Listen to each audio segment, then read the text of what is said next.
Nadreen, जो खबर मैंने आपको दी थी पिछले वीलॉग में, पाकिस्तान तहरीक इंसाफ ने भी उस खबर की तस्दीक कर दी है कि इमरान खान और बुशरा बीबी के साथ जेल में इस वक्त इंतहाई नामुनासिब सलूक किया जा रहा है और ये इमरान खान साहब को तोड़ने की कोशिश है। यानी अगर आप ये देखें कि लगातार उनके केसेस लगने नहीं दिए जा रहे और उनसे मुलाकातें रोकी हुई हैं, और जो मुलाकात के लिए भेजा गया अली बुखारी साहब को, एक आदमी को भेजा गया और उन्होंने बाहर आकर कोई ऐसी बात नहीं की जो बातें इमरान खान साहब तवातर के साथ अपने पिछले बहुत सारे बयानात में कह रहे थे। तो एक तो मुझे लगता है कि इंफॉर्मेशन को और मालूमात को फिर से फिल्टर किया जा रहा है, और दूसरा मुझे ऐसा लगता है कि जो माफ़ी वाली जिद है या जो आर्मी चीफ की एक्सटेंशन वाला मामला आ रहा है, इन चीज़ों को लेकर इमरान खान पे दबाव बढ़ाने की कोशिश की जा रही है। अब मैंने आपको ये बताया था कि जेल में हालात बहुत परेशान कुन है, कुछ और मालूमात भी मेरे तक पहुंचेंगी तो मैं आपको बताऊंगा। तो एक तो बुशरा बीबी साहिबा को करंट पड़ा है और वो करंट उन्हें ऐसे लगा कि बारिश की वजह से पानी जो है वो तारों के साथ लीक हो गया, उनके जो बिजली का वो है उसके अंदर आया और वहाँ पानी था और दीवार में सीलिंग थी वो गीली थी, तो वहाँ से उन्हें कोई करंट पड़ा है। एक तो ये मामला हुआ बुशरा बीबी के साथ, क्योंकि याद रखिएगा जेलों के अंदर स्विच अंदर नहीं होते, बाहर होते हैं। बाहर से जो है वो स्विच वगैरह दबाए जाते हैं। नॉर्मली जहाँ मैं रहा हूँ जेलों में, वहाँ तो यही था कि वो बाहर लगाते हैं स्विच, अंदर नहीं लगाते। वो कैदी अपनी मर्जी से ऑन ऑफ नहीं कर सकता और कैदी कहीं खुदकुशी ना कर ले, इसलिए बिजली की चीज़ों को और कनेक्शंस को बाहर से लगाते हैं। और जो अंदर लाइट वगैरह होती है वो ऊंची होती है, वो कैदी की पहुंच से बाहर होती है।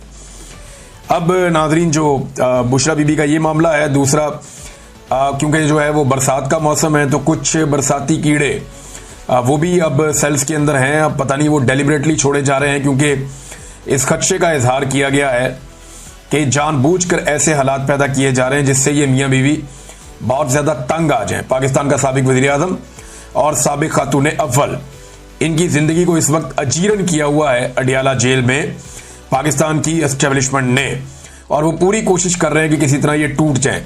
अब पाकिस्तान तहरीक इंसाफ ने उसके ऊपर रद्देमल दिया। वो ये कहते हैं कि पाकिस्तान तहरीक इंसाफ मोहतरमा बुशरा बीबी के साथ रवा रखे जाने वाले गैर इंसानी सलूक और तौहीन अमेज़ सलूक की शदीद तरीन मजम्मत करती है। बुशरा बीबी को सिर्फ इस जुर्म की पादाश में कैद किया गया है कि वो चेयरमैन इमरान खान की अहलिया हैं। उन पर जेल में जुल्म और सितम के ऐसे पहाड़ तोड़े जा रहे हैं जो किसी महज़्ज़ब मुआशरे में नाकाबिले तसव्वुर है। उनके पाँव पर कीड़े काटने के बायस जख्म पर पट्टी बांधी गई है। इनके कमरे के अंदर बिजली के बोर्ड पर बारिश के पानी से शॉर्ट सर्किट हुआ और जब उन्होंने बटन दबाने के लिए हाथ लगाया, मेरे पास जो इन्फॉर्मेशन आई है शायद वो दीवार में करंट था, तो उन्हें दोबारा 2 बार करंट लग चुका है। उन्हें पीने के लिए साफ पानी मैसर नहीं है। ये इन्फॉर्मेशन मेरे पास भी है कि जब उन्हें पानी दिया जाता है तो पीने के लिए पानी अलग है, लेकिन जो वजू करने के लिए या सर्द होने के लिए जो दूसरा पानी है वो जो बाल्टी में भर के देते हैं, तो उसमें ऐसी मट्टी होती है कि ये फिर इंतजार करते हैं कि मट्टी नीचे बैठ जाए, फिर इस पानी को इस्तेमाल किया जाए। बर्तन में पानी भरते हैं तो पानी इतना गंदा आ रहा है कि उसको वो मट्टी बैठने का इंतजार करते हैं, उसके बाद उस पानी को इस्तेमाल करते हैं। वजू करने और नहाने पे मजबूर किया जा रहा है गंदे पानी से। कपड़े धोने के लिए भी साफ पानी दस्तयाब नहीं है और बुशरा बीबी ने कपड़े फैमिली को दिए ताकि घर पर धोकर वापस लाए जाएं, लेकिन जेल इंतजामिया ने वो कपड़े बाहर तक नहीं आने दिए। मुलाकातों पर भी पाबंदियां आयद कर दी गई हैं। 2 हफ्ते बाद खान साहब से मुलाकात हुई और फैमिली से 1 माह से जायद अरसे के बाद मुलाकात इस वक्त मुमकिन हो सकी जब बीबी ने भूख हड़ताल की। अब ये जो है वो बुशरा बीबी ने भूख हड़ताल की, उसके बाद उनकी मुलाकात करवाएगी उनकी फैमिली से। मैंने आपको पहले बताया कि सूरत हाल बहुत मुश्किलात पैदा कर दी गई है इमरान खान साहब और उनकी अहलिया के लिए, और लगातार मुश्किलात बढ़ाई जा रही हैं। पिछले काफ़ी अरसे से कोशिश की जा रही है सहाफ़ियों की जानिब से भी और पाकिस्तान तहरीक इंसाफ के लोगों की जानिब से भी कि अदालती अहकामात के मुताबिक उनकी जेल में इमरान खान साहब से मुलाकात करवाई जाए, लेकिन अदालती अहकामात को पसे पुश्त डालते हुए ना ही इमरान खान साहब की फैमिली की मुलाकात करवाई जाती है और ना ही इमरान खान साहब के जो साथी हैं पॉलिटिकल, उनसे मुलाकात करवाई जाती है, ना ही उनके वकला को इमरान खान साहब से मिलने दिया जा रहा है। ये सूरत हाल नाज़रीन बनी हुई है। और अभी जो लेटेस्ट खबर आई है वो ये है कि एक मरतबा फिर जो तोशाखाना 2 वाला केस चल रहा है अडियाला जेल के अंदर, वो दोबारा से उसके अंदर एक तारीख दे दी गई। अब कह दिया गया जी फिर समाअत मुलतवी होगी, अब नई तारीख का ऐलान किया जाएगा। यानी ये केस 11 तारीख को लगना था, समाअत मुलतवी हो गई। 15 तारीख को लगना था, समाअत मुलतवी हो गई। 19 तारीख को लगना था, समाअत मुलतवी हो गई। आज 21 तारीख है, आज फिर केस लगना था, समाअत एक दफा फिर मुलतवी हो गई। तो इमरान खान साहब को आइसोलेट किया जा रहा है, कोशिश की जा रही है उनका कोई स्टेटमेंट बाहर ना आए, वो जो बात करना चाहते हैं वो बात बाहर ना आए। और बात बाहर ना आए ये कौन चाह रहा है? मिलिट्री एस्टेब्लिशमेंट चाह रही है, क्योंकि एस्टेब्लिशमेंट को ये लगता है कि इस वक्त अगर इमरान खान साहब के स्टेटमेंट बाहर आते हैं तो उनका बराह रास्त नुकसान पाकिस्तान के फील्ड मार्शल आसिम मुनीर साहब को होगा।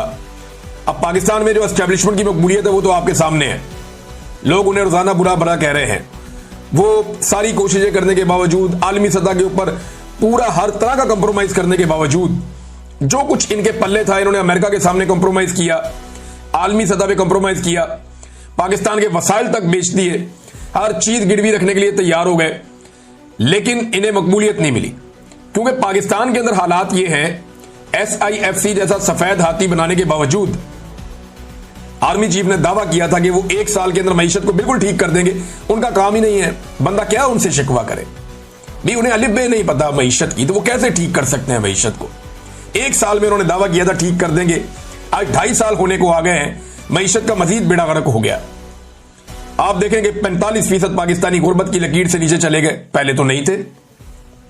पाकिस्तान के अंदर जो है वो ब्रेन ड्रेन हो रहा है, जिस रफ्तार से हो रहा है पहले तो नहीं था। पाकिस्तान में जो गुर्बत का इजाफा हो गया, जो बेरोजगारी का इजाफा हो गया, पाकिस्तान में जो इंडस्ट्री बंद हो रही है, पहले तो ऐसा नहीं था। रिकॉर्ड टैक्सेस आप ले रहे हैं, महंगाई बढ़ते बढ़ते कहां से कहां पहुंच गई है, पहले तो ऐसा नहीं था। ज़र मुबादला के जो ज़खायर है उनमें सारा पैसा दोस्त मुल्कों का पड़ा हुआ है, पहले तो ऐसा नहीं था। तो ये सारी तबाही गुज़िश्ता चंद सालों में हुई है और इस तबाही की जिम्मेदारी लेने के लिए कोई भी तैयार नहीं है। और अब बचने का एक ही तरीका ढूंढा हुआ है कि जो तनकीद करता है उसका मुंह बंद कर दो। हालात ठीक करने की तो कैपेसिटी है नहीं, नालायक है, नकम्मे है, मोटी खोपड़ी है, तो हालात ठीक तो कर नहीं सकते। जो हालात ठीक कर सकता है या उसकी निशानदेही कर सकता है उसको या तो जेल में डालो या सबकी आवाजें बंद कर दो। अब एक और कहानी दोबारा से रीलॉन्च की गई। जब भी कभी एस्टेब्लिशमेंट का बुरा वक्त आता है ना तो बहुत सारे टाउट एक्टिवेट हो जाते हैं। अब कहानी यह सुनाई गई कि इमरान खान साहब पे जो आखिरी दिन था वजीर आजम हाउस में, अब इस सुनाई हुई कहानी के मुताबिक कहीं उनके ऊपर टॉर्चर किया गया था। यह कहानी पहले भी सुनाई गई थी। यह कहा गया था कि जनाब 9 और 10 अप्रैल की रात को इमरान खान साहब जनाब 9 अप्रैल की रात को मौजूद थे और वहां पे कोई हेलीकॉप्टर उतरे आर्मी के, वो लोग आए जनाब, उन्होंने आगे इमरान खान पे टॉर्चर कर दिया। और तब तो ये भी कहानियां सुनाई गई थी कि इमरान खान के चेहरे पे जख्म है, तो जनाब अली इमरान खान साहब जो है वो मीडिया के सामने नहीं आ सकते, तो लिहाजा इमरान खान साहब आपको नजर नहीं आ रहे। वो अगले दिन आ गए थे। क्योंकि मैं उस रात वहां पे मौजूद था, मैं भी था, मुईद पीरजादा साहब भी थे और शहीद अरशद शरीफ भी थे, साबिर शाकिर भाई भी थे, उसमें जमील फारूकी साहब थे, फरिया इदरीस साहिबा थी और एक जर्नलिस्ट और भी थे। यानी हम कुछ 7 जर्नलिस्ट उस रात को वहां पे मौजूद थे, मुझे अच्छी तरह याद है। और इमरान खान साहब ने हमें बुलाया था साइफर दिखाने के लिए, और साइफर हम ना देख ले इसके लिए पूरी की पूरी एस्टेब्लिशमेंट एक्टिव हुई थी।